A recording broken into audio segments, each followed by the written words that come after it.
इस समय पवन स्टार ने पूरे का पूरा जो मुंड बना लिया, मुंड ऐसा बनाया कि मुझ खुशी है वो लोग। और तो पहले बात करते हैं काशी मुस्कु शंकर जो है धमाल पूरा मचा रहा है। एक दिन में जो है 21 लाख व्यू लाकर जो है पूरा जो है रिकॉर्ड जो है ध्वस्त कर दिया है, और जो है 9 नंबर पर ट्रेंड भी कर रहा है म्यूजिक सेक्शन में। अब यहाँ पे बात करते हैं भोला जी के टोला, इसका जो है मोशन पोस्टर आया तो जो है ये भी जो है धमाकेदार हुआ। उसके बाद में यहाँ पर जो है टीजर भी आया है, वो भी जो है पूरा धमाकेदार है। हमको लगता है ना कि भोला जी का टोला जो है ना, ये लगता है काशी मुस्कु शंकर का रिकॉर्ड तोड़ देगा, क्योंकि जो इसमें जो है बेबी काजल जी है, और इसको जो डायरेक्ट किए मालूम कौन, रवि पंडित जी, ले लो पुदीना वाला रबिया जी। कहीं इन तक प्यार और सच बात है।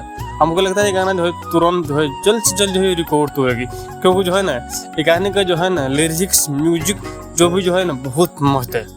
बाकी दोस्तों हम कल मिलते हैं जो है ना वीडियो के माध्यम से। बाकी आप लोग जो है चैनल को लाइक कीजिए और जो है सब्सक्राइब कीजिए चैनल को, वीडियो को लाइक कीजिए।